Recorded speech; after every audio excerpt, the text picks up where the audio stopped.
جلوائے ذات کرم ہم کو دکھانے آئے، جلوائے ذات کرم ہم کو دکھانے آئے، اور پھر چادر کل متانے آئے، جلوائے ذات کرم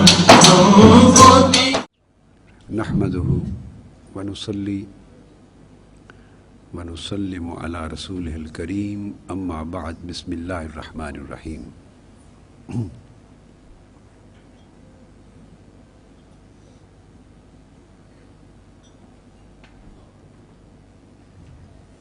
Respectable audience,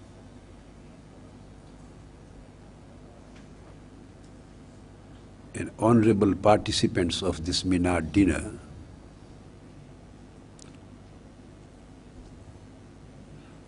as I have already expressed,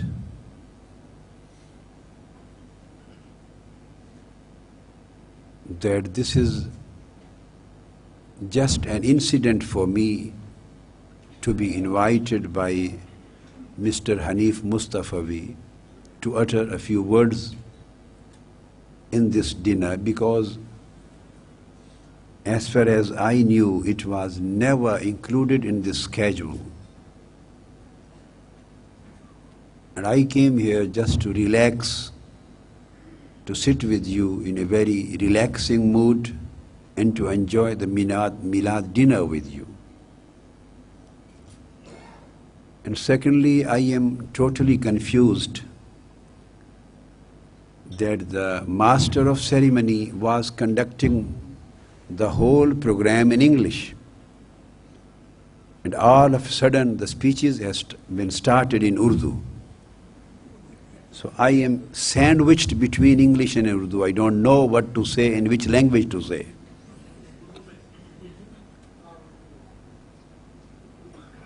So I would be happy if you allow me to say a few words in English. But if you want me to say something in Urdu, I have no objection.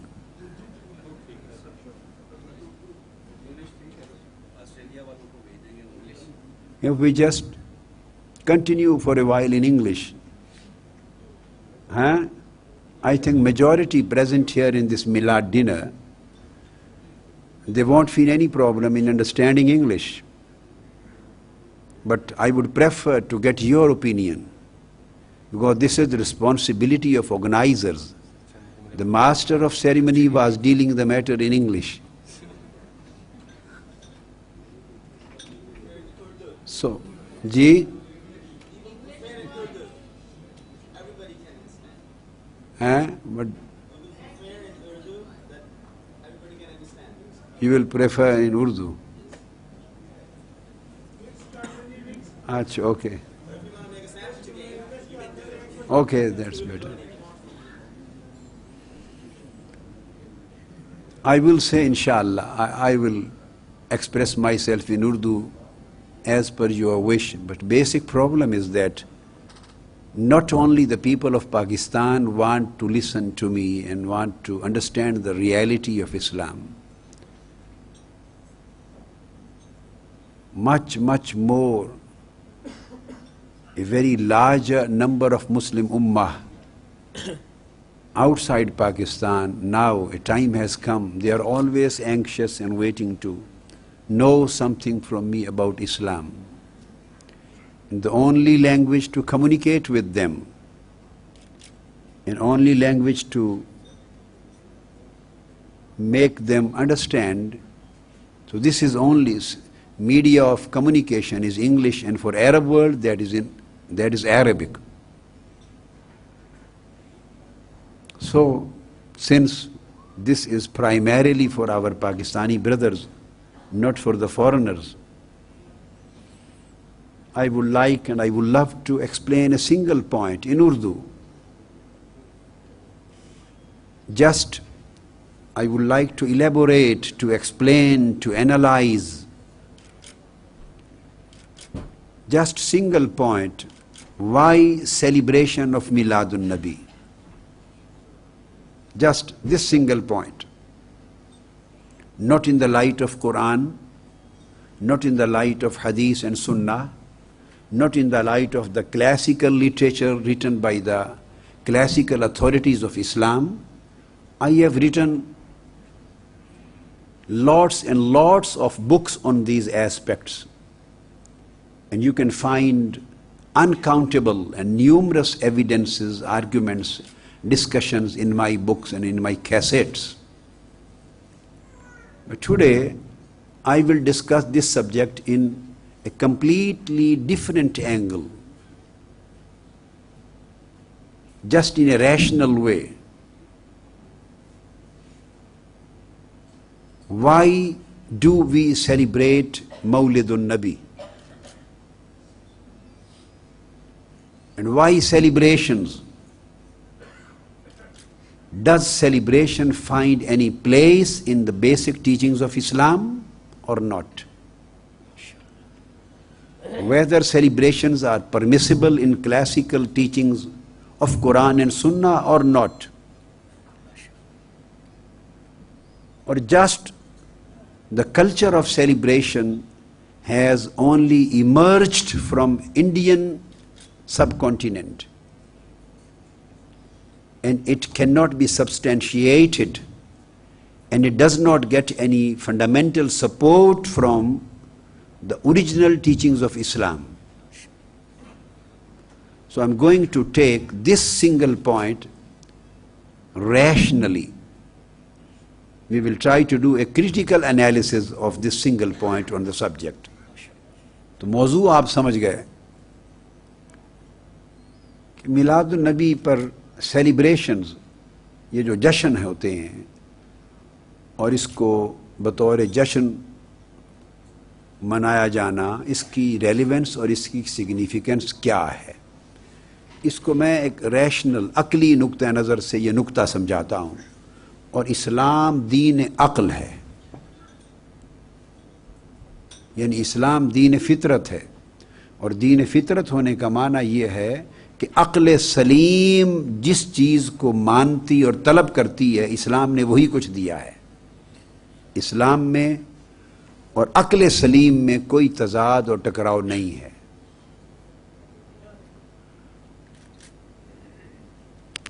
اسلام ایک ایسا دین ہے جس میں اللہ تبارک و تعالیٰ نے ہر لحاظ سے بیلنس رکھا ہے.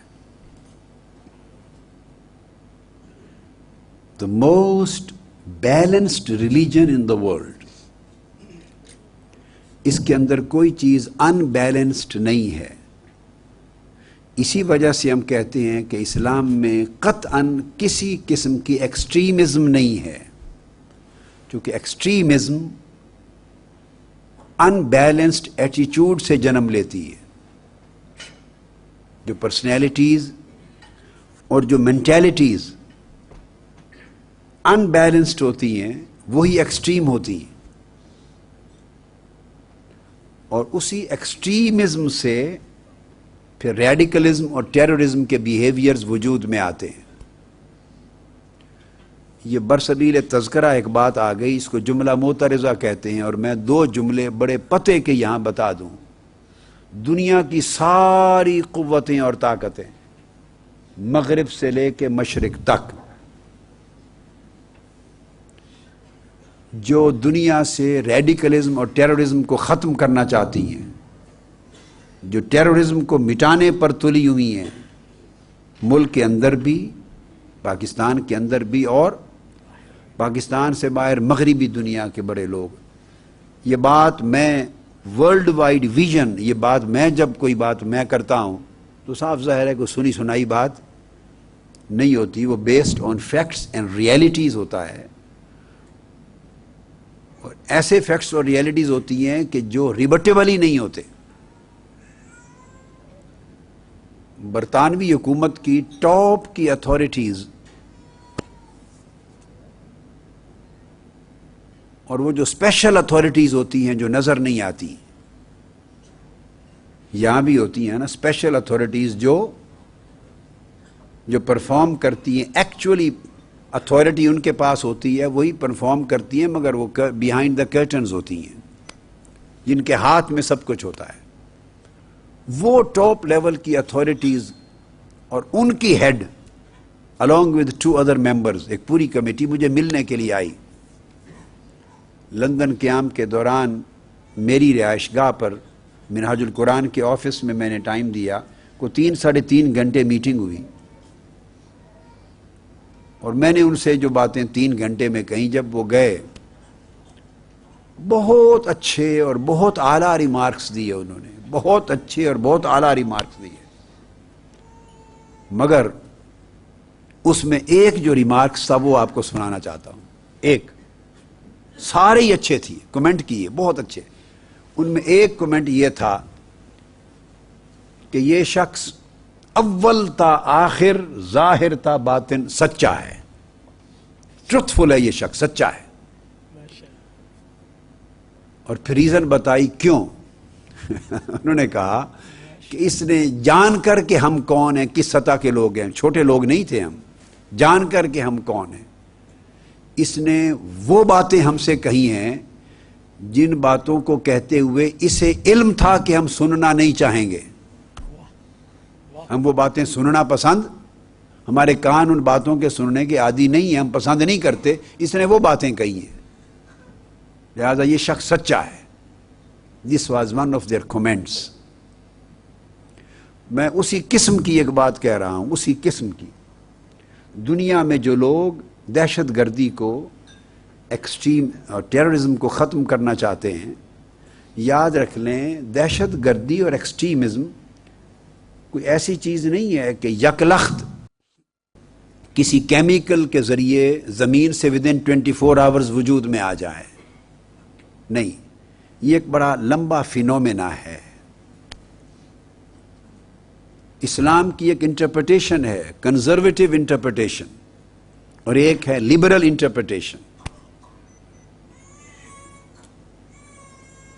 کنزرویٹو انٹرپریٹیشن، کچھ لوگ اسلام کی کنزرویٹو انٹرپریٹیشن کرتے ہیں عرب اور عجم میں، یہاں بھی اور باہر بھی. کچھ لوگ اسلام کی انٹرپریٹیشن کرتے ہیں liberal, based on reasoning, logic per, reasoning per, analogy per, rational interpretation کرتے ہیں. اور کنزرویٹو انٹرپریٹیشن کرنے والے ٹوٹلی ارریشنل کرتے ہیں. وہ ریشنلزم کو، عقلیت کو، استدلال کو، ڈیڈکٹیو نالج کو، استنباط کو، دلیل کو، قیاس کو وہ گنجائش نہیں دیتے، دخل نہیں دیتے اس کا. تو جو لوگ کنزرویٹو انٹرپریٹیشن کرنے والے ہوتے ہیں وہ ایکسٹریمسٹ ہوتے ہیں. انہی میں سے ایکسٹریمزم جنم لیتی ہے. ایکسٹریمزم کسی لبرل انٹرپریٹیشن کے ریزلٹ میں نہیں آتی، یہ ایمرج کرتی ہے آؤٹ آف کنزرویٹزم. ایکسٹریمسٹک ویو آ جاتا ہے آن اسلام، اور جو ایکسٹریمسٹک ہو جاتے ہیں، ایکسٹریمسٹ کہلاتے ہیں. یہ 2 لیولز کنسیپچول، فلسافیکل اور اکیڈیمک ہیں تھاٹ میں، کہ اسلام کے تصورات کی تعبیر ہے، کنزرویٹو تعبیر ہے، ایکسٹریمسٹک تعبیر ہے. یہ 2 چیزیں پریکٹیکل نہیں ہیں، کنسیپچول ہیں. جو لوگ کنزرویٹو ہوتے ہیں وہی ایکسٹریمسٹ ہوتے ہیں. یہ 2 جمع 2 4 کی بات ہے. کرسچینٹی کی تاریخ میں بھی فنڈامنٹلسٹ ایک اصطلاح چلی تھی، اور یاد رکھ لیں فنڈامنٹلزم یہ ٹرم تاریخ میں کبھی بھی مسلمانوں کے لیے ایجاد نہیں ہوئی تھی، کبھی بھی. Encyclopedia Americana, encyclopedia Britannica, western world کے انسائکلوپیڈیاز میں اگر فنڈامنٹلزم اس کی ٹرم کی ہسٹری پڑھیں انسائکلوپیڈیاز میں، تو آپ کو پتا چلے گا کہ آج سے 90 سال پہلے 1920-21 میں کرسچنز کے اندر ایک گروپ تھا جو کنزرویٹو انٹرپریٹیشن کرتے تھے اور ایکسٹریمسٹک. ان کو سائنٹیفک اور لبرل ویوز رکھنے والے کرسچنز نے فنڈامنٹلز کا نام دیا تھا، فنڈامنٹلسٹس. یہ ٹرم ان کے لیے یوز کی تھی، وہ چرچ میں اسموکنگ کو جائز نہیں کہتے تھے. They were against smoking and certain other practices and habits. ان کو فنڈامنٹلسٹ کہا گیا تھا. یہ ٹرم ان کی ہسٹری میں ایجاد ہوئی. آج اس دنیا میں کوئی فنڈامنٹلسٹ نہیں ہے، اب ساری فنڈامنٹلزم اسلام میں ہے. اب ساری فنڈامنٹلزم اسلام میں ہے. بدقسمتی ہے جن کو طاقت اور غلبہ مل جاتا ہے، پھر وہ جو چاہیں کہتی پھریں اور کرتی پھریں. اور جو قومیں ترقی نہ کر سکیں، ان کے ترقی نہ کر سکنے کے جرم کی پاداش اور سزا یہی ہوتی ہے جو ہو رہا ہے امت مسلمہ کے ساتھ. جو عیاشی میں پڑ جائیں قومیں اور علم کو چھوڑ دیں اور اکنامک سٹیبلٹی کو چھوڑ دیں اور اپنے پیسے بجائے جنریٹ کرنے کے ٹیکنالوجی کو وہ باہر دنیا کے ملکوں میں رکھ دیں اور جا کے جوئے کھیلیں، عیاشیاں کریں اور محلات بنائیں اور عیاشیوں پہ پیسہ خرچ کریں، اور علم اور scientific developments, technological developments in کی ترجیحات میں نہ رہے، تو پھر یہ جو جرم ضعیفی کی سزا، مرگ مفاجات، یہ اسی کی سزا ہے جو ہمارے ساتھ ہو رہی ہے. خیر، تو میں جو بات کہنا چاہتا ہوں کہ یہ دو ایٹیچیوڈز ہیں، کنسیپچول، ریشنل، انٹلیکچول. کنزرویٹزم یعنی تنگ نظری، تو اسلام کی تعبیر تنگ نظری کی بنا پر، اور دوسرا اس کے نتیجے میں انتہا پسندی، ایکسٹریمزم. تو انتہا پسندی تنگ نظری سے نکلتی ہے، کہیں اور سے نہیں آتی. جب یہ دو چیزیں برقرار ہوں سوسائٹی میں تو یاد رکھ لیں اسی انتہا پسندی کے ایٹیچیوڈ سے ریڈیکلزم جنم لیتی ہے. اسی سے ریڈیکلزم جنم لیتی ہے. جو کہتے ہیں کہ یہ بڑے ریڈیکل ہیں اور ایکٹیوسٹ ہیں اور ریڈیکلز ہیں.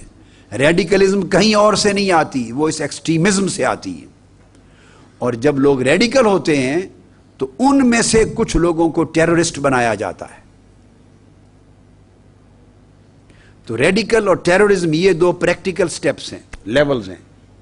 اور جب لوگ ٹیررسٹ ہوتے ہیں تو اس میں کئی طرح کے بیہیویئر شامل ہو جاتے ہیں.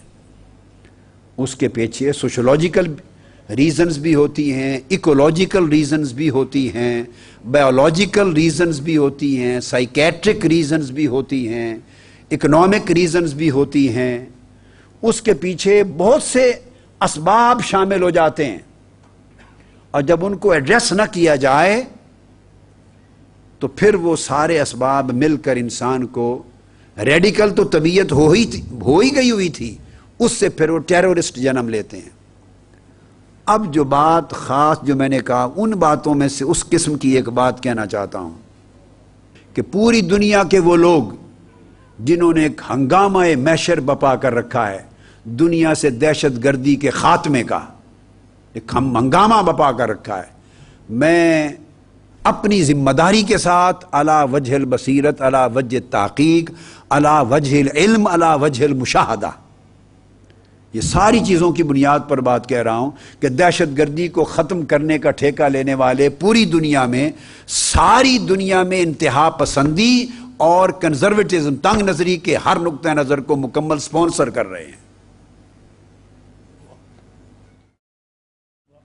جو جڑیں ہیں اور تنے ہیں ان کو سپانسر کیا جا رہا ہے، اور پھر اس درخت پر جب پھل پیدا ہوتا ہے دہشت گردی کا، اس کو کاٹا جا رہا ہے.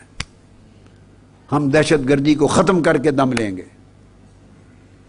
دہشت گردی جہاں سے آتی ہے اس کے سپانسر ہی وہ خود ہیں، اور آج کے دن تک انہوں نے اپنا ایٹیچیوڈ نہیں بدلا. چونکہ وہ جو کنزرویٹیوز اور ایکسٹریمسٹ لوگ ہیں، they are always in their views, وہ ہر وقت ان کے زیر استعمال رہتے ہیں.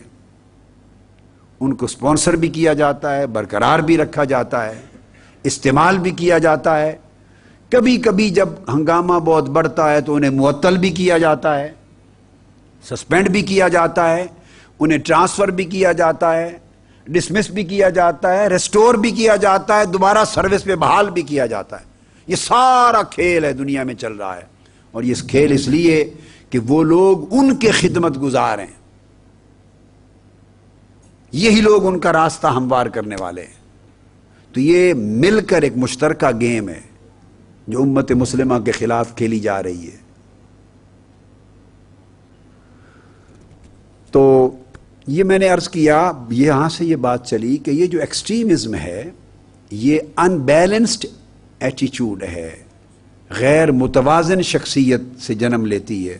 اور اسلام کی خوبی یہ ہے کہ اس میں ہر جگہ، ہر شے، ہر جہت میں توازن ہے. جہاں عدم توازن ہوگا وہ اسلام ہی نہیں ہے. جہاں عدم توازن ہوگا وہ اسلام ہی نہیں ہے، خواہ دین کے معاملے میں ہو خواہ دنیا کے معاملے میں ہو، خواہ عبادت میں ہو خواہ جہاں عدم توازن ہوگا وہ خلاف اسلام ہے. اسلام کی خوبی ہے واسطاً امتاً واسطاً لتکونوا. اسلام دین وسط ہے، ماڈریشن کا دین ہے، بیلنسڈ دین ہے. لہٰذا یہ بنیادی نقطہ سمجھانے کے بعد آج کے حوالے سے جو بات کہنا چاہتا ہوں، اسی طرح اللہ تعالیٰ نے انسان کی شخصیت کو بھی متوازن بنایا ہے، بیلنسڈ پرسنالٹی بنائی ہے. اور اس شخصیت کے مختلف گوشے رکھے ہیں. آپ میں سے ہماری ہر ایک کی شخصیت کے مختلف ایسپیکٹ ہیں. وہ چند ایسپیکٹ گنواتا ہوں. وہ ہیں بایولوجیکل ایسپیکٹ، اس کو اردو میں ہم کہیں گے حیاتیاتی پہلو انسانی شخصیت کا. بولیے، حیاتیاتی پہلو، بایولوجیکل ایسپیکٹ. دوسرا گوشہ انسانی شخصیت کا ہے کلچرل ایسپیکٹ، ثقافتی پہلو. ثقافتی پہلو، اس میں سوشل ایسپیکٹ یعنی معاشرتی پہلو بھی اسی کے اندر شامل ہو جاتا ہے. معاشرتی پہلو اور وہ ڈیولپ ہوتا ہے تو وہ ثقافتی پہلو بنتا ہے. تو سوشو کلچرل ایسپیکٹ. تیسرا گوشہ انسان کی جو ہیومن پرسنالٹی ہے اس کے اندر اللہ نے رکھا ہے سائیکولوجیکل ایسپیکٹ، نفسیاتی پہلو. کیا؟ چوتھا گوشہ انسان کی شخصیت میں رکھا ہے سائیکیکل ایسپیکٹ. سائیکیکل ایسپیکٹ کو اردو میں کہیں گے انفسی پہلو. انفسی پہلو، سائیکولوجیکل، نفسیاتی پہلو، انفسی، سائیکیکل ایسپیکٹ. چار. پانچواں گوشہ، یہ چار ہی ہوئے تھے نا پہلے. پانچواں گوشہ انسانی شخصیت میں اللہ تعالیٰ نے رکھا ہے ٹرانسینڈنٹل ایسپیکٹ. ٹرانسینڈنٹل، یہ ماورائی پہلو، ٹرانسینڈنٹل ایسپیکٹ. اور چھٹا گوشہ انسانی شخصیت میں اللہ نے رکھا ہے اسپریچول ایسپیکٹ، روحانی پہلو. اگر اس کو اور میں باریکی سے انالائز کروں تو اس کے گوشے اور بڑھ بھی جاتے ہیں، مگر میں نے میجر ایریاز کور کر دیے. بعض اوقات ایک ایک گوشے کو دو حصوں میں بھی تقسیم کیا جاتا ہے، میجر حصے ہیں. اب خوبی کی بات یہ ہے کہ یہ 6 یا 7 پہلو جو انسانی شخصیت کے ہیں، اللہ رب العزت کا حسن تخلیق اور حسن تقویم یہ ہے کہ ان 7 کے 7 گوشوں کے درمیان توازن رکھا ہے. توازن رکھا ہے. حیاتیاتی پہلو، اگر ایک گوشہ نظر انداز ہو جائے تو جیسے انسان کی شخصیت متوازن نہیں رہتی، وہاں اسلام پر عمل بھی غیر متوازن ہو جاتا ہے. اسلام کا عمل بھی غیر متوازن ہو جاتا ہے. حیاتیاتی پہلو کے ذریعے انسان کو کھانے پینے کا سلیقہ سکھایا، کھائے پیے پہنے، شادی بیاہ کرے، بچے ہوں، اور تمام ضروریات سردی گرمی میں جسم کی ضروریات، کھانے کی پینے کی، بیمار ہو جائے تو علاج معالجہ. اب اتنی مختصر سی چند باتوں سے آپ پورا مضمون سمجھ لیں گے کہ کیا کیا انسانی ضروریات ہیں زندگی کی، وہ ساری بایولوجیکل ایسپیکٹ کے اندر کور ہو جاتی ہیں، حیاتیاتی پہلو میں کور ہو جاتی ہیں. ابھی تھوڑی دیر کے بعد آپ حیاتیاتی پہلو ہی شروع کرنے والے ہیں. اور انہوں نے بلایا آپ کو اور مجھے حیاتیاتی پہلو میں تھا، اور اب شروع کر دیا سماعتی پہلو. سنانا شروع کر دیا. بلایا تھا کھلانے کے لیے، لگا دیا سنانے پر. ابھی حیاتیاتی پہلو شروع ہونے والا، آپ کا ایکٹیو ہو جائے گا ابھی. تو یہ جو انسان کی بشری، جسمانی، مادی، میٹیریل، باڈیلی نیسیسٹیز ہیں لائف کی، وہ ساری فلفل ہوتی ہیں اور فلفل کرنا جائز ہے. اس لیے کھانا جائز ہے، پینا جائز ہے، پہننا جائز ہے، شادی جائز ہے، بچے اولاد، یہ سارا کچھ جائز ہے، مگر ہر ایک میں اعتدال رہے. کھانے کی اجازت دی، مگر یہ نہ کہا کہ ایسا کھاؤ کہ ایل ڈی اے والے ٹرک لا کے آپ کو لے جائیں واپس. اتنا نہ کھاؤ. کلو وشربو ولا تسرفو، کھاؤ پیو مگر اسراف نہ کرو. اسراف انتہا پسندی کو کہتے ہیں، بے تحاشا کھانا. اور تعلیم کیا دی؟ فرمایا آقا علیہ السلام نے بایولوجیکل ایسپیکٹ تمثیلاً فرمایا، تمثیلاً، کہ 7 آنتیں ہیں انسان کی. یہ لارج انٹسٹائن اور اسمال انٹسٹائن کے آگے حصے اور سٹیجز ہوں گی. ایک تمثیلاً فرمایا، تمثیلاً، کہ 7 آنتیں ہیں گویا، اور مومن کی شان ہے کہ ایک آنت بھر کے کھاتا ہے، 6 خالی چھوڑتا ہے، اور کافر کی شان ہے کہ 7 کی 7 بھر لیتا ہے. مطلب بے تحاشا کھانا، اس کو علامات کفر میں شامل کیا. اور تھوڑا کھانا جتنی انسان کے جسم کی ضرورت ہے، اور بے پناہ فیٹ نہ بنے، بے پناہ کولیسٹرول نہ بنے، اور بے پناہ اور اس کے نقصانات جو جسمانی کی صحت کے لیے ہوتے ہیں مضر، وہ کریٹ نہ ہو، وہ مومنانہ کھانا ہے. تو مومنانہ کھانا اور کافرانہ کھانا. اور لطف کی بات یہ ہے کہ جو دین و مذہب کا پرچار کرنے والے ہیں انہی کا کھانا کافرانہ کھانا ہوتا ہے. سب سے بڑھ کر کھاتے ہی وہ ہیں، چھوڑتے ہی نہیں. یعنی ہم الٹ ہو گئے، زندگی الٹ ہو گئی. نام دین کا لیتے ہیں اور عمل میں دین کی روح نہیں رہی. تو کھانے کے عمل میں بھی ایک دین ہے. اسی طرح بایولوجیکل ایسپیکٹ، اسی میں اولاد بھی ہے، تو اس میں بھی اعتدال رکھو. فرمایا اجازت دی بیویوں کی ایک کو شادی، اور میکسیمم اجازت بشرائط، with if you can fulfill the conditions، عدل اور انصاف کی، تو مشروط اجازت 4 تک.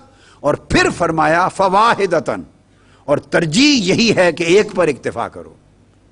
ذالک ادنیٰ اللہ تعالی، فرمایا ایک شادی بہتر ہے کہ تم، اب میں اس کا ترجمہ کرتا ہوں اور اولت تحقیق ترجمہ کر رہا ہوں، بہتر ہے کہ بہت زیادہ عیالدار نہیں ہو جاؤ گے. اور ایک معنی ہے کہ زیادہ ہوں گی تو ظلم کی طرف جھکو گے نہیں، ایک طرف مائل ہوگے، ایک طرف نگلیکٹ ہو جائے گی. تو اولاد میں بھی زیادہ عیالدار نہ ہونا. ایک حدیث پکڑ لی ہے. کس کام پہ لگے ہوئے ہیں آپ جی؟ کیا کام کرتے ہیں؟ روزگار کوئی نہیں، جاب نہیں، بے روزگار ہیں. تو پھر کیا کام ہے جی؟ بس حضور کی امت بڑھا رہا ہوں. جتنے غریب لوگوں کو دیکھیں، 7 8 10 10 12 بچے، بیویوں کو بچوں کی پروڈکشن کی مشین بنا دیا ہے. ظلم کی انتہا ہے. نہ ان کی جان کی فکر، نہ ان کی صحت کی فکر. مرد کا کیا جاتا ہے؟ ایک وزٹ ہے، جسٹ 1 وزٹ. 9 مہینے اس بیچاری نے بچہ اٹھانا اور ساری تکلیفیں تولد تک اٹھانی. یہ ایٹیچیوڈ بھی خلاف اسلام ہے.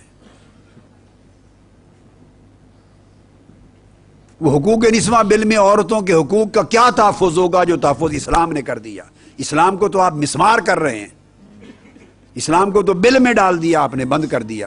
تو حقوق کا کہاں تحفظ ہونا ہے؟ اب میں یہ اسلام بتا رہا ہوں کہ ان کو بچوں کے تولد پہ بھی اتنا زیادہ نہ کرو کہ ان کی جان پر، صحت پر، زندگی پر ظلم ہو. اس میں بھی اعتدال ہے، ہر چیز میں اعتدال. پھر کلچرل ایسپیکٹ ہے. اس کلچرل ایسپیکٹ میں پھر تعلیم ہے اور تعلیم کے ادارے، اکنامکس ہے اور اکنامک انسٹیٹیوشنز ہیں. اس کو پڑھنا ہے تو حال ہی میں میری ایک کتاب کل ہی چھپ کر آ گئی ہے، پرسوں، اقتصادیات اسلام، کوئی 3 4 500 صفحات کی ضخیم کتاب ہے. میری ایک سیریز ہے، ہاں 850 صفحات پر ہے، اقتصادیات، اسلامک اکنامکس، بیسک پرنسپلز. آپ کے لیے بڑی، آپ سب لوگوں کے لیے، بزنس کمیونٹی کے لیے یہ میری ایک سیریز کا حصہ ہے. ایک سیریز ہے اقتصادیات اسلام. دوسری کتاب ہے میری سیاسیات اسلام، خلافت و جمہوریت پر، تیسری کتاب ہے میری سماجیات اسلام، اسلامک سوشیالوجی، اور چوتھی ہے اخلاقیات اسلام، اسلامک موریلٹی۔ یہ 4 جلدوں کا کمپینڈیم ہے۔ اقتصادیات اسلام کل چھپ کے آئی۔ تو میں یہ عرض کر رہا تھا اقتصادیات اسلام، اور انہوں نے شاید بتایا کہ ان تمام کتابوں میں میری اقتصادیات کا کوئی حصہ نہیں ہے، یہ سب اسلام کی اقتصادیات ہیں۔ مطلب ہے میں اپنی تمام کتب اور اپنی کیسٹوں سے اپنا اقتصادی نظام نہیں چلاتا، ان کی کمائی میں نے اپنے اور اپنی فیملی پر حرام کر رکھی ہے۔ یہ سب حضور کی امت کے لیے وقف ہے۔ 850 صفحات کی کتاب ہے، اور یعنی یہ میرا ذریعہ میرا ذریعہ معاش نہیں ہے، حضور کے دین کی خدمت میرا ذریعہ معاش نہیں ہے۔ میرا ٹوٹا پھوٹا ذریعہ معاش وہی ہے جیسا آپ کا ہے، بزنس۔ صرف آپ میں اور مجھ میں اتنا فرق ہے، آپ کا بزنس اتنے بڑے ہوں گے، میرا ذرا اتنا سا ہوگا۔ میرے بزنس سے میری دال روٹی اور میری اولاد کی چل جاتی ہے، بچے پڑھ لیتے ہیں، دیٹس اٹ۔ آپ کو اللہ نے زیادہ برکت دی ہے، مگر یہ سارا کچھ یہ حضور کی امت اور دین اسلام کے لیے وقف ہے۔ میں بطور آتھر اور سپیکر نہیں لیتا ہوں رائلٹی کسی کتاب پر، 1 روپیہ نہیں لیتا، اور اگر لوں تو جتنا آپ پورا سال فیکٹری چلا کے کماتے ہیں میں 1 مہینے میں لے لوں۔ جس شخص کی 400 کے قریب کتب مطبوعہ ہوں اور 150 ملکوں میں بکتی ہوں، اور 6 سے 7 ہزار ٹاپکس پر اس کے خطابات ہوں، اور وہ پوری دنیا میں سیل ہوتے ہوں، وہ اگر اس کا 1/4 5واں حصہ بھی رائلٹی لے تو 25 30 40 لاکھ روپیہ مہینے کا کہیں نہیں گیا، میری انکم گھر بیٹھے آ جائے۔ 25 30 لاکھ مہینے کا کہیں نہیں، گھر بیٹھے آ جائے، مگر یہ سب حضور کی سنت کے تحت حرام کر رکھا ہے اپنے اوپر اور اپنی فیملی پر۔ تو میں یہ عرض کر رہا تھا کہ یہ انسٹیٹیوشنز ہیں، اکنامکس، اس کو ڈیولپ کرنا، یہ کلچرل سوشو کلچرل ایسپیکٹ ہیں۔ تعلیم کے ادارے، اسکول بنانے، کالج بنانا، یونیورسٹیز بنانا، مارکیٹس بنانا، انڈسٹری ڈیولپ کرنا، ٹریڈ ڈیولپ کرنا، امپورٹ کرنا، ایکسپورٹ کرنا، یہ سارا انسان کی شخصیت کا یہ جو گوشہ ہے سوشو کلچرل ایسپیکٹ یا socio economic and cultural aspect, یہ اس کے اندر رکھا ہے کہ وہ کمائے، مال کمائے، اس کو خرچ کرے اور خرچ کرنے کے طریقے وضع کرے۔ اسی کو جب میگنیفائی کرتے ہیں سوسائٹی میں تو وہ پوری اکنامک انڈسٹریز بن جاتی ہیں، ڈیولپمنٹ بن جاتی ہے، اور اسلام نے اس پر تعلیمات دی ہیں۔ یہ پوری کتاب اسلام کی تعلیمات پر ہی رکھی ہے جو اس ایسپیکٹ کو ڈیل کرتی ہے۔ پھر تیسرا ایسپیکٹ اللہ نے رکھا انسان کا سائیکولوجیکل ایسپیکٹ جو ہے نفسیاتی، وہ یہ ہے کہ انسان کے شعور اور تحت شعور، اس میں بھی بیلنس ہو۔ شعور اور تحت شعور، کانشیس مائنڈ اور سب کانشیس مائنڈ اور انکانشیس مائنڈ، یہ جو لیولز ہیں شعور کے، ان میں بھی توازن و اعتدال ہو۔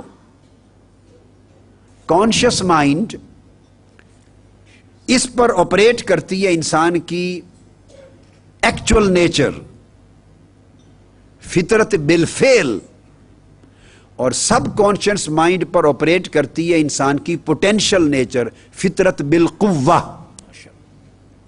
جو بالقوہ فطرت ہے یہ وہ فطرت ہے جو ہر ایک، جس کو آپ ضمیر بولتے ہیں، اگر زندہ ہو،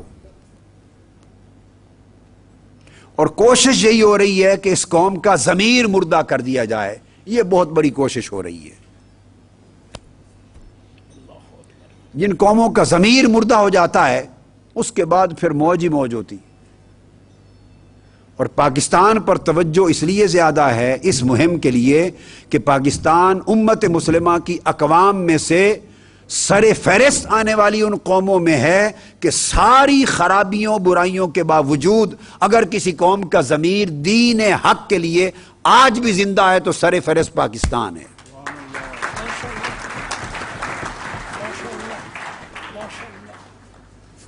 تو صاف ظاہر ہے پھر وہ ہتھ کنڈے بھی وہیں انہی ملکوں کے ہوتے ہیں۔ تو میں عرض یہ کر رہا تھا کہ نیکی کا جو جذبہ ہوتا ہے، ہر گناہگار سے گناہگار شخص کے اندر بھی ایک نیکی کا جذبہ ہے، سارا سال گناہ کر کے اور گناہ کبائر کبیرہ کر کے ظلم کی انتہا کر کے حرام خوری کرنے والا شخص، جس کو آپ دیکھیں تو خبر اندازہ یہ ہو کہ اس میں تو نیکی کا کوئی ایک ذرہ بھی عنصر بھی نہیں ہوگا، وہ بھی کبھی کعبۃ اللہ کا غلاف تھامتا ہے، حج پہ جاتا ہے تو اس کے بھی 2 آنسو گر پڑتے ہیں، حجر اسود چومتے ہوئے حج پر مینا میں وہ جو روتا ہے، وہ رونے کا جو کیفیت ہے وہ کہاں سے جنم لیتی ہے؟ وہ اس کی سب کانشس مائنڈ کے اندر ایک کیفیت جو دبی رہتی ہے، کہیں کہیں مواقع پر اس کو ظہور ملتا ہے۔ گناہگار سے گناہگار شخص بھی کبھی 27ویں کی رات، جو اتنا بڑا انبوہ ہوتا ہے انسانوں کا، اور وہ بڑے بڑے گناہگار لوگ، پاپی لوگ بھی آتے ہیں، مگر ایک دعا کے لمحے شریک ہوتے ہیں، اس وقت وہ بھی رو پڑتے ہیں۔ تبلیغی جماعت کی رائے ونڈ میں بھی جو اتنا بڑا اجتماع ہو جاتا ہے، بوئے پناہ کس لیے جاتے ہیں؟ وہ تبلیغی جماعت کے نہیں ہوتے سارے، وہ جاتے ہیں جی دعا میں شرکت کے لیے گئے تھے کہ معافی کی دعا ہے، شاید بخشش ہو جائے۔ ہمارے ہاں 27ویں شب رمضان اتنی دنیا آتی ہے جس کا کوئی حد و حساب نہیں، وہ سارے منہاج القرآن کے ممبر نہیں ہوتے، جی قادری صاحب کے پاس جا رہے ہیں دعا کی شرکت کے لیے۔ وہ جو ایک ملکہ ہے، کبھی کبھی بیٹھے نعت سنتے ہیں، تلاوت ہوتی ہے، خطاب ہوتا ہے، کبھی آنکھیں چھلک پڑتی ہیں، کبھی ایک لرزہ سا طاری ہوتا ہے، کبھی رونگٹے کھڑے ہو جاتے ہیں جگنوں کی ایک چمک کی طرح۔ وہ جو کیفیت ابھرتی ہے وہ آپ کی سب کانشنس مائنڈ اور فطرت بالقوہ کے عکاسی ہوتی، نیچے سے ابھرتی، جو امتیاز کرتی ہے حق اور باطل، جھوٹ اور سچ، نیکی اور بدی، ان چیزوں میں۔ اور بالفعل شعور کی سطح پر جو راج ہے، راج وہ بدی کا رہتا ہے، عیاشی کا، شہوت کا، حرص کا، لالچ کا، بدکاری کا۔ وہ جو زین للناس حب الشہوات، ان کا راج شعور کی سطح پہ رہتا ہے، یہ کشمکش رہتی ہے۔ اللہ رب العزت نے فرمایا کہ ان دو میں بھی بیلنس پیدا کرو، ان دو میں بھی بیلنس پیدا کرو، نہ تو ساری دنیا گھر بار لذتیں آرام چاہتیں چھوڑ کر جنگلوں میں نکل جاؤ رہبانیت کرو، اور نہ سب اللہ کی راہ کے اس کے ذکر یاد کو عبادت کو چھوڑ کر دنیا میں غرق ہو جاؤ۔ اعتدال، بیلنس پیدا کرو، یہاں بھی بیلنس رکھا اور انسٹیٹیوشنز دیے تاکہ بیلنس ہو۔ اب چوتھا گوشہ آ رہا ہے جس کا تعلق اس سیلیبریشن کے ساتھ ہے، اور وہ ہے سائیکیکل ایسپیکٹ، انفسی پہلو۔ انفسی پہلو سے مراد یہ ہے کہ اللہ تعالیٰ نے انسانی شعور کو 3 چیزوں سے نوازا ہے، انسانی شعور کو 3 چیزوں سے۔ ایک اس کے اندر ہے ارادہ، انٹینشن، ایک ہے ادراک، ادراک کو کہتے ہیں پرسیپشن، جاننا، انٹینشن ارادہ کرنا کسی کام کا، پرسیپشن کسی چیز کی حقیقت کو، خبر کو جاننا، معلوم کرنا، پرسیپشن۔ اور تیسری چیز جذبہ، جذبہ، ایموشن، سینٹیمنٹس، ایموشنز۔ ان 3 چیزوں کا مجموعہ انسانی شعور بنایا ہے۔ پرسیپشن کا جو گوشہ ہے، ادراک، یہ کیا چاہتا ہے؟ یہ ڈسکوریز چاہتا ہے جس سے سائنسدان وجود میں آتے ہیں، فلاسفر وجود میں آتے ہیں، سائنٹسٹ بنتے ہیں۔ یہ کیمیکل ٹیکنالوجی میں پاکستان کا سرمایہ ہے، چند لوگ، گنتی کے لوگ جو باہر رہ گئے ہیں، ان میں سے ایک۔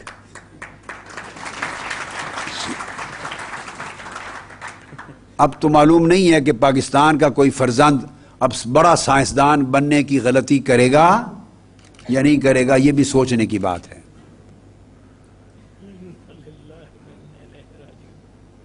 اور اس میں نے ابھی دیکھا کہ سرکار کے بڑے اعلیٰ افسران بھی بعض آئے بیٹھے ہیں، ابھی پہنچے ہیں، بڑے اعلیٰ افسران بھی بیٹھے ہیں۔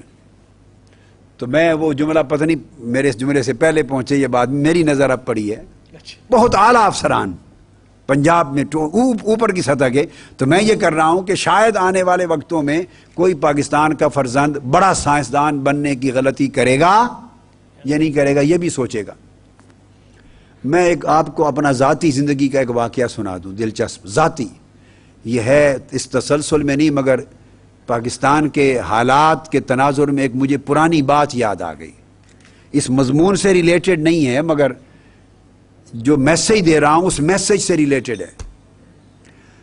بعض اہل علم و ادب لوگوں کو یاد ہوگا کہ 1984 میں جب جنرل ضیاء الحق صاحب نے ایک تحریک چلائی تھی کہ یہ جنرل انتخابات نہیں ہونے چاہیے، صرف اہل علم لوگ وہ ووٹ دینے کا حق رکھیں اور شورا بنیں. یاد ہے 1984 کے زمانے میں، اور انہوں نے پاکستان میں سیمینار کروائے تاکہ اہل علم کا ایک کنسنسس ڈیولپ ہو. اس ضمن میں یہاں اواری ہوٹل میں ایک 3 روزہ سیمینار ہوا تھا، اور غالباً اگر میں بھول نہیں رہا تو قومی ڈائجسٹ الطاف حسن قریشی صاحب اور ان کے ساتھ کچھ اور لوگ ہوں گے، انہوں نے سپانسرشپ کی، یعنی وہ میزبان تھے سیمینار کے. قومی سیمینار اس کا نام تھا، اور جنرل ضیاء الحق مرحوم اس کو آخری سیشن 3 دن کے بعد جو آخری تھا اس کو پریزائڈ فرما رہے تھے. اس آخری سیشن میں 4 تقریریں تھیں، 3 دن ہو گئیں تقریریں. ایک تقریر اس میں اے کے بروہی کی تھی، جسٹس پرانے ایکس ریٹائرڈ جسٹس اے کے بروہی، پاکستان کے چند قابل فخر افراد میں سے تھے. دوسری ایک تقریر ایم خالد اسحاق کی تھی، کراچی والے. ایک تقریر ایس ایم ظفر کی تھی. ایک میری تقریر تھی. 4 ہمارے پیپرز تھے، ریسرچ پیپر، سپیچز. ایک خطبہ استقبالیہ تھا شاید الطاف حسن قریشی صاحب نے، اور پھر پریزیڈنٹ ضیاء الحق صاحب کا فائنل ایڈریس تھا. اسی طرح ہی تھا نا. اس سیشن پہ جب سیشن ختم ہوا، میری تقریر ہو گئی.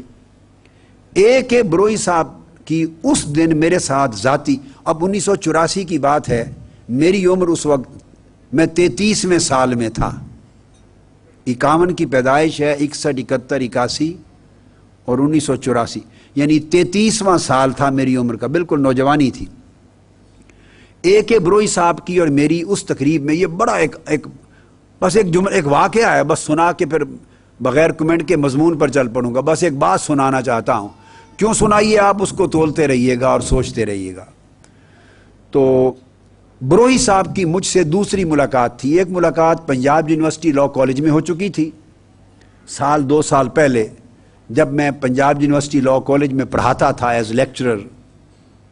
یہ بھی میرے پی ایچ ڈی کرنے سے پہلے، پی ایچ ڈی میری 85 86 میں ہوئی ہے، پھر ڈاکٹر ہوا، پھر اس کے بعد آگے پھر پارٹ ٹائم پڑھاتا رہا.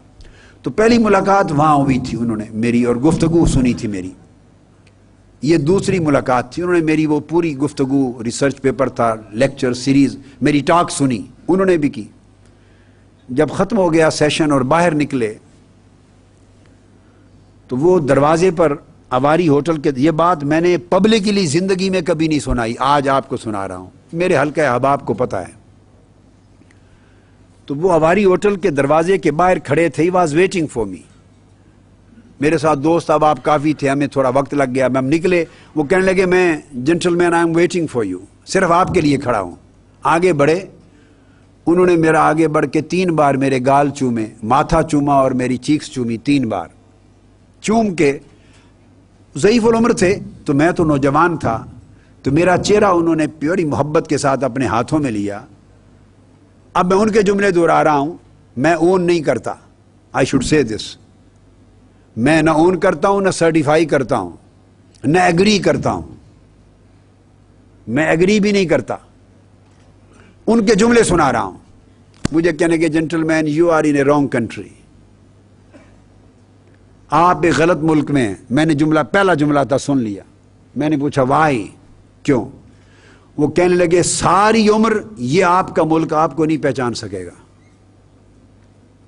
آپ کی زندگی پہچوانے میں ہی گزر جائے گی. کوئی کچھ کہے گا، کوئی کچھ کہے گا، لوگ کنفیوزڈ ہوں گے، یار یہ صحیح کہتے ہیں کہ یہ اسی میں برباد ہو جائے گی. مجھے کہنے لگے leave this country, go to Oxford اور کیمبرج اور Harvard, whole world will start knowing you who you are. Harvard چلے جائیں، آکسفورڈ چلے جائیں، کیمبرج چلے جائیں، within a couple of year دنیا جان جائے گی کہ کون ہے. یہاں ساری زندگی جناتے ہی رہیں گے، کوئی نہیں جانے گا. بات کر کے چلے گئے. تو میں نے تو کہا کہ میں نے کہا نہیں، میں ادھر ہی رہوں گا. یہ میرا ملک مجھے جانتا پہچانتا ہے یا نہیں، مگر میں اپنی زندگی میں جو کچھ اللہ نے دیا میں اس کی نعمت اس ملک کو ہی دوں گا اور امت کو دوں گا. مگر اب میں یہ کہہ رہا ہوں کہ معلوم نہیں کوئی اب بڑا سائنسدان بننے کی سوچے گا یا نہیں سوچے گا اس ملک میں. ایک ہی وقت میں 2 سائنسدانوں نے کام شروع کیا تھا، پاکستان میں بھی اور انڈیا میں بھی. اور دونوں نے اپنی قوم کو ایک بہت بڑی محفوظ مقام تک پہنچایا، اور اس ملک میں وہی شخص صدر ہے، اس ملک میں وہی شخص اپنی قسم پرسی کی موت کا انتظار کر رہا ہے۔ تو میں یہ عرض کر رہا ہوں کہ تین چیزیں، پرسیپشن سے علم، تحقیق، ریسرچ، فلسفی، سائنس، ٹیکنالوجی، یہ چیزیں وجود میں آتی ہیں، اور پھر ان کے انسٹیٹیوشنز بنتے ہیں، اسی سے انسٹیٹیوشن بنتے ہیں۔ یہ حکم ہے قرآن کا کہ یہ کریں۔ تو پرسیپشن سے انسان تحقیق کے راستے کھولتا ہے، معرفت کے راستے کھولتا ہے، یہ شعور کا ایک گوشہ ہے۔ دوسرا گوشہ ارادہ، جس سے قوت ارادی جنم لیتی ہے۔ 100 بار توبہ کرتا ہوں، 100 بار توڑ دیتا ہوں۔ یہ جن کی انٹینشن قوت ارادی کمزور ہوتی ہے وہ بڑی توبہ کرتے ہیں اور بڑی توڑتے ہیں اس کو۔ اور ایسے لوگ بھی ہوتے ہیں، آتے ہیں جی وہ بھئی بڑا ارادہ تو بہت کرتا ہوں مگر کر کچھ نہیں سکتا۔ یہ قوت ارادی کی کمزوری ہے، ول پاور جس کو آپ کہتے ہیں، یہ انٹینشن سے جنم لیتی ہے۔ اور کچھ لوگ اتنی مضبوط ول پاور رکھتے ہیں، اور یہ ول پاور، یہ شعور کا جو گوشہ انٹینشن کا ہے، وہاں سے ڈیولپ ہوتا ہے کہ وہ جو طے کر لیتے ہیں وہ کر گزرتے ہیں۔ دنیا کی کوئی طاقت انہیں وہ کام کرنے سے روک، ان کے اندر اتنی قوت ہوتی ہے۔ تو یہ دو خوبیاں ہو گئیں۔ اب اس کو ڈیولپ کرنے کے لیے اللہ رب العزت نے عمل رکھا ہے، بڑے بڑے عمل رکھے ہیں، جد و جہد رکھی ہے، جہاد رکھا ہے، تگ و دو رکھی ہے۔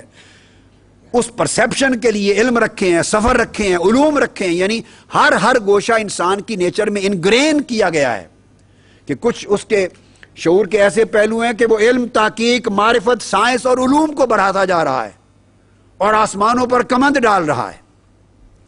قوت ارادی میں کچھ گوشے وہ رکھے ہیں کہ وہ ہمالیہ پہاڑ کی چوٹیاں سر رہا ہے، سمندروں کے تہوں میں جا رہا ہے، اور قوت ارادی سے خدا نے دنیا کو فتح کیا جا رہا ہے۔ یہ اسی شخصیت کے کرشمے ہیں۔ تو اسی انسان کے اندر تیسرا گوشہ رکھا ہے، تیسرا جذبہ، جس کو ایموشن کہتے ہیں۔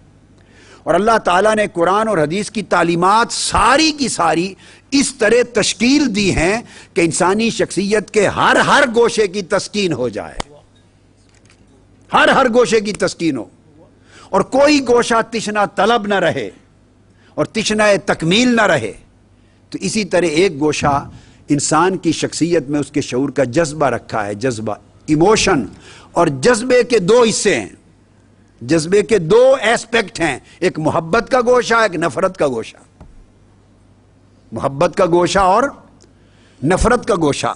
نفرت کے گوشے میں بھی بیلنس ہے، محبت کے گوشے میں بھی بیلنس ہے۔ آپ کہیں گے نفرت میں کیا بیلنس ہے؟ نفرت میں بیلنس یہ ہے کہ اے بندے، تو گناہ سے نفرت کر مگر گناہگار سے نہ کر۔ یہ بیلنس ہے۔ اگر وہ گناہگار سے نفرت شروع کر دے تو پھر تو یہاں فرشتوں کی تو زمین ہی نہیں ہے، پھر تو یہاں کوئی کسی سے محبت ہی نہ کرے۔ تو بندے سے محبت رکھی ہے، گناہگار ہی کیوں نہ ہو، تاکہ اصلاح ہو جائے، اور گناہ کے ارتکاب سے نفرت رکھی ہے تاکہ انسان بچ سکے۔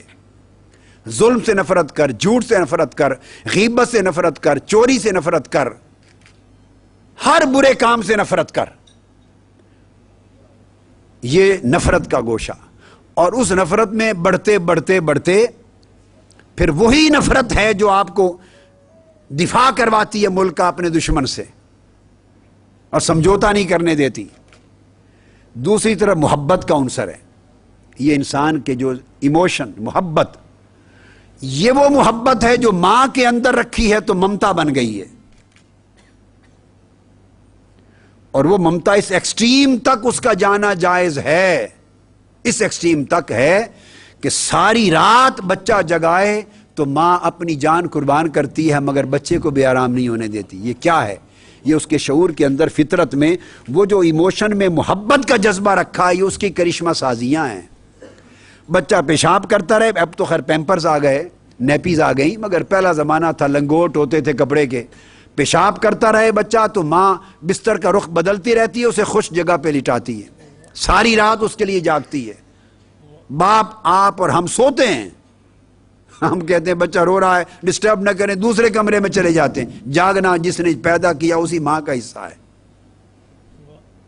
ماں کے اندر ہو تو وہ مامتا ہے، باپ کے اندر ہو تو وہ پدریت ہے، بھائی بہن کے اندر محبت ہے، دوستوں میں محبت ہے، یہ محبت بڑھتی چلی جاتی ہے، نیک کاموں سے محبت ہے، اسی محبت پر سارے دین کی بنیاد رکھی ہے، تعلق کی۔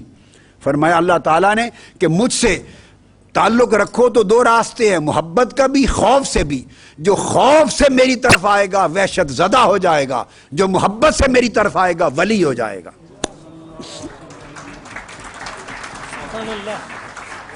تو اللہ سے تعلق اور بندگی کی بنیاد بھی محبت پر ہے، اس لیے وہ کہتا ہے کہ میرے بندوں کے رشتہ محبت کا غالب ہے خوف سے، اس لیے کہتا ہے اگر تو 70 بار توبہ کر کے گناہ چھوڑے اور پھر توڑ دے تو مایوس ہو کے نہ بیٹھ جا۔ 71ویں مرتبہ ایک بندے نے توبہ چھوڑ دی، حدیث میں آتا 70 مرتبہ گناہ کیا، توبہ کی معاف کر دیا، پھر توڑ بیٹھا، پھر توبہ نہیں کی۔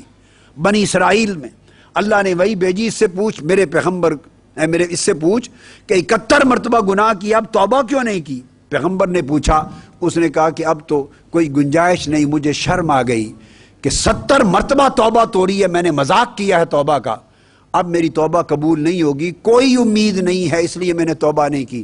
اللہ پاک نے فرمایا اسے دے جا کے، کہ اسے کہے یہ تو انسان ہے، بندہ ہے، تیرا ظرف ہے کہ مایوس ہو گیا، 71ویں مرتبہ بھی توبہ کرتے دیکھتا، رب کا ظرف تو دیکھ، میں پھر معاف کر دیتا۔ تو رشتہ محبت پہ رکھا ہے بندے کے ساتھ، اسلام کے ساتھ محبت کا رشتہ۔ یہ جو ایموشن ہے رسول کے ساتھ محبت کا رشتہ، ارادے کا رشتہ اطاعت اور اتباع ہے، تو حضور کی سنت پہ عمل کیا جائے، سیرت پہ عمل کیا جائے، نماز پڑھی جائے، روزہ رکھا جائے، تلاوت کی جائے، حج کیا جائے، زکوٰۃ دی جائے، نیک اعمال کیے جائیں، اسوہ حسنہ کی پیروی کی جائے، سیرت طیبہ سر تاپا حضور کے مطابق زندگی عمل کے مطابق گزاری جائے۔ یہ جو سارا عمل کا گوشہ ہے جس پر ہمارے ہاں تبلیغی جماعت زور دیتی ہے، مسلمانوں کے اندر تبلیغ کے لیے دعوت اسلامی جو لوگ زور دیتے عمل پر، یہ سارا گوشہ ارادہ ہے کہ جو انسان کو حضور علیہ السلام کی سنت کے عمل میں ڈالتا ہے، یہ ایک گوشہ ہے۔ اور یہ جس پر علماء، مجتہدین، محققین اور سائنسدان یہ ڈیولپ ہوتے ہیں، وہ گوشہ پرسیپشن ہے، گوشہ ادراک ہے جو علم کو ڈیولپ کرتا ہے۔ اور تیسرا گوشہ جذبہ ہے محبت کا۔ اور یاد رکھ لیں کہ محبت، یہ بات بڑی خاص کہنے والا ہوں، کہ ایک ہوتی ہے ذات، ایک ہوتا ہے حکم، حکم پر عمل کیا جاتا ہے، اور ذات سے محبت کی جاتی ہے، حسن سے محبت کی جاتی ہے، اچھی صفات سے محبت کی جاتی ہے۔ اور یاد رکھ لیں کہ ذات حکم سے بھی مقدم ہوتی ہے۔ حکم دینے والا ہوگا تو حکم آئے گا، ذات پہلے ہوتی ہے۔ تو جب اس سے تعلق جوڑنا ہو تو پہلا تعلق تعمیل اور اطاعت کا نہیں بنتا، پہلا تعلق اس ذات سے محبت کا بنتا ہے۔ سبحان اللہ، سبحان اللہ۔ اور محبت میں حد نہیں ہے،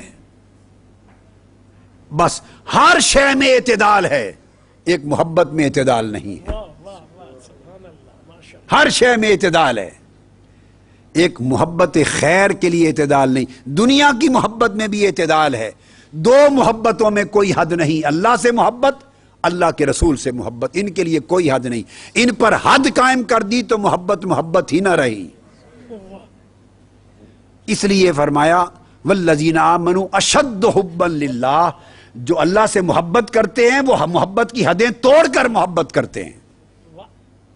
اور فرمایا لا یؤمن احدکم حتی اکون احب الیہ من والدہ وولدہ والناس اجمعین، جو رسول سے محبت کرتے ہیں وہ دنیا کی محبت کی ساری حدیں توڑ کر محبت کرتے ہیں۔ جہاں ساری محبتیں پیچھے رہ جائیں وہاں رسول کی محبت سب سے آگے ہوتی ہے، اور جو ساری محبتوں کو پیچھے چھوڑ دے اس محبت کو عشق کہتے ہیں، اس محبت کو عشق کہتے ہیں۔ اور عشق فرزانگی کا نام نہیں ہے، دیوانگی کا نام ہے۔ اس لیے بے خطر کود پڑا، علامہ نے کہا بے خطر کود پڑا آتش نمرود میں، عشق یہ چھلانگ لگانا آگ میں، یہ عقل نہیں اجازت دیتی۔ عقل ہے محو تماشائے لبے بام، ابھی کرشمے عقل سے نہیں ہوتے، کرشمے عشق سے ہوتے ہیں۔ لہذا حضور علیہ السلام کی ذات سے مجرد محبت ہے عشق کے درجے میں، اور وہ محبت ایک جذبہ ہے، ایک کیفیت قلبی ہے، ایک وجدان ہے، ایک فرحت ہے۔ اس محبت کی علامت یہ ہے کہ جب محبوب پیدا ہو، جس بچے کی پیدائش ہو، اور آپ کو جو بچہ جتنا پیارا ہوتا ہے تو آپ اس کے لیے کیا کیا نہیں کرتے، اس کے لیے برتھ ڈے کرتے ہیں، اس کی شادی آ جاتی ہے تو سب کچھ لٹا دیتے ہیں، اس کی پڑھائی پر سب کچھ لٹا دیتے ہیں۔ یہ جو ساری زندگی کی کمائی لٹاتے رہتے ہیں بیٹے پر اور اولاد پر، اس کے پیچھے محرک کیا ہوتا ہے؟ کما کما کما کے جان تھک گئی، مر گئے، اور لٹا رہے ہیں اولاد پر۔ آپ کا آرام بھی گیا، رات بھی، دن بھی، سکھ بھی، چین، سب کچھ قربان کیا، اور جو کما کے لائے اپنے آپ کو اذیت میں ڈال کر وہ لٹائے جا رہے ہیں، بہائے جا رہے ہیں۔ کس پر؟ اولاد پر۔ وہ کون سی شے ہے جو لٹاتی ہے؟ وہ رشتہ محبت ہے۔ تو حضور نے فرمایا کہ جب اولاد کی محبت بھی رسول کی محبت کے برابر رہے تو یہ ایمان نہیں ہے۔ ایمان تب بنتا ہے کہ اولاد کی محبت، ماں باپ کی محبت اور کائنات کی ہر شے کی محبت ہار جائے، رسول کی محبت جیت جائے۔ لہذا رسول کی محبت کا وقت یہ ہے کہ جب حضور کی یہ اطاعت، اتباع، عمل ایک گوشہ ہے دین کا، علم، معرفت دوسرا گوشہ ہے دین کا حضور سے تعلق میں، اور عشق و محبت ایک تیسرا گوشہ ہے حضور سے تعلق میں، کہ جب حضور کی ولادت کا مہینہ آئے تو جیسے آپ باقی خوشیوں کے ایام میں سب کچھ بھول جاتے ہیں اور سب کچھ لٹا دیتے ہیں، تو جب حضور کی ولادت کا مہینہ آئے تو کچھ یاد نہ رہے، فقط ایک خوشی ہو کہ آج ہمارے محبوب کی ولادت ہے۔ یہ مہینہ میلاد رسول کا ہے، یہ دن، یہ مہینہ، یہ وقت، یہ دور ولادت مصطفیٰ کا ہے۔ بس ولادت کا تصور کہ اس مہینے میں، اس دن میں کائنات میں اللہ نے اپنا محبوب انسانیت کو عطا کر دیا تھا، بس اس خوشی اور محبت میں آدمی لٹ جائے اور جو کچھ کر سکتا ہے وہ کر دے، سوائے اس کے کہ حرام کا کام نہ کرے جس سے اللہ رسول نے منع کیا۔ اور خوشی منانے سے منع نہیں فرمایا، فَلْيَفْرَحُوا، خوشی مناؤ اللہ کی نعمتوں پر، جشن مناؤ اللہ کی نعمتوں پر۔ خوشیاں منانے سے اللہ نے منع۔ اسلام کوئی خشک دین نہیں ہے کہ جس میں خوشی نہ، بلکہ فَلْيَفْرَحُوا کا حکم ہے، خوشیاں منایا کرو، اللہ کی نعمت جس دن ملے اس دن۔ تو حضور کی ولادت سے بڑی کائنات میں کوئی نعمت نہیں ہے۔ لہٰذا اگر پاکستان کے قیام کی خوشیاں حکومت پاکستان کو توفیق ہے کہ وہ مناتی ہے، جو جائز ہے، یہاں تو جو ناجائز ہے، جس کا کوئی ریلیونس نہیں، اس کی خوشیاں بھی منائی جاتی ہیں، جو بسنت شریف ہے،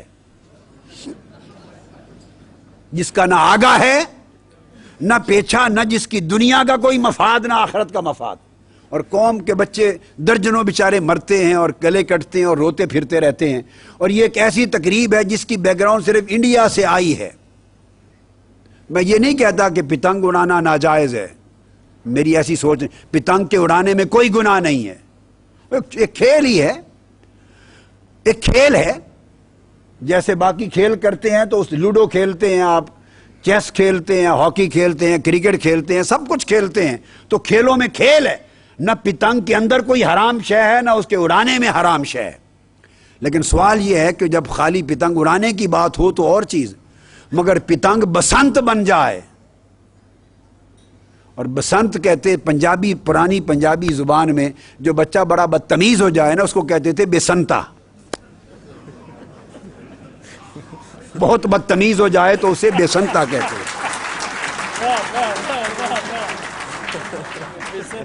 تو پتنگ اڑانے میں مذائقہ نہیں، مگر بسنت بے سنت بن جائے، یہ بے سنت ہو گئی ہے، چونکہ اس کے ساتھ لوازمات ملا دیے ہیں پھر شراب و کباب کے، عیاشیوں کے، تباہ کاریوں کے، کلچر، ایک کریکٹر قوم کا خراب کیا جا رہا ہے۔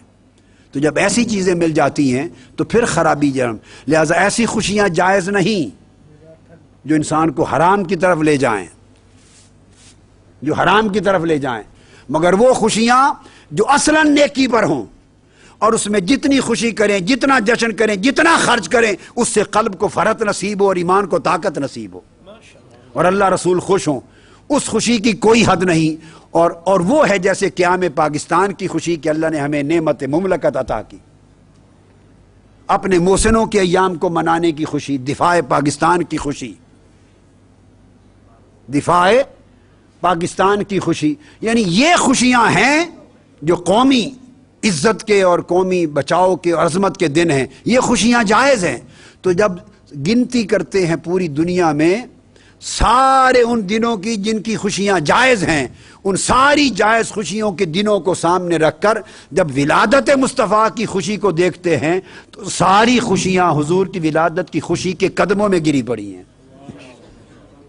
سب سے بڑی خوشی جشن ولادت مصطفیٰ ہے۔ تو آپ ایفرٹس کریں۔ میں نے تو ایک زمانے میں جنرل ضیاء الحق صاحب کا دور تھا، میں نے تحریک چلائی تھی اور میری تحریک کے نتیجے میں انہوں نے، اللہ ان کو اس کا اجر دے، اگلے دن اسٹیٹ وے انہوں نے اعلان کیا کہ میلاد النبی 12 ربیع الاول کی صبح 21 توپوں کی سلامی ہوگی۔ جنرل ضیاء صاحب نے اس میری تحریک کے نتیجے میں اپنے زمانے میں اعلان کیا تھا، اور میں نے کہا تھا کہ پورے ملک میں سرکاری چراغاں ہو۔ اب تو نہیں معلوم، پتہ نہیں سرکاری چراغاں بھی ہوتا ہے کہ نہیں، مگر اتنا زیادہ ہونا چاہیے کہ باقی تمام ایام کے چراغاں ماند پڑ جائیں۔ ارے حضور کی ولادت سے بہتر چراغاں کائنات میں کہیں اور نہیں ہو سکتا۔ تو اس کے لیے ایفرٹس کریں اور کوشش کریں آپ اپنے اپنے طریقوں سے، اور چلو کوئی اور دھیان نہ کرے تو اللہ نے آپ کو اہل ثروت بنایا ہے، تو اپنے مال خرچ کر کے ان ایام میں اپنے گھر، اپنی گلیاں، اپنے علاقے سجائیں، چراغاں کریں، جشن منائیں، اور خالصتاً لوجہ اللہ کہ حضور کی ولادت کی خوشی میں کر رہے ہیں تاکہ اللہ بھی راضی ہو، اس کے رسول بھی راضی ہو، اور یہ خرچ کیا ہوا دنیا اور آخرت میں کام آئے گا۔ چلو جی، آپ کا اصرار تھا تو میں نے باتیں چند ایک کر دیں، باقی گوشے چھوڑ دیتا ہوں شخصیت کے، وہ پھر اور فلوسافیکل ہیں، ایکڈیمک ہیں، سائنٹیفک ہیں، ٹرانسینڈنٹل اور اسپریچول۔ یہاں تک بات کو لانا تھا جو میں نے بتا دیا، اسی پہ ختم کرتا ہوں۔ شکریہ۔ وما علینا الا البلاغ۔ جلوائے ذات کی دم ہم کو دکھانے آئے، اور پھر چادر گل متانے آئے۔ جلوائے ذات کی دم ہم کو دکھانے آئے، اور پھر چادر گل متانے آئے۔ جلوائے ذات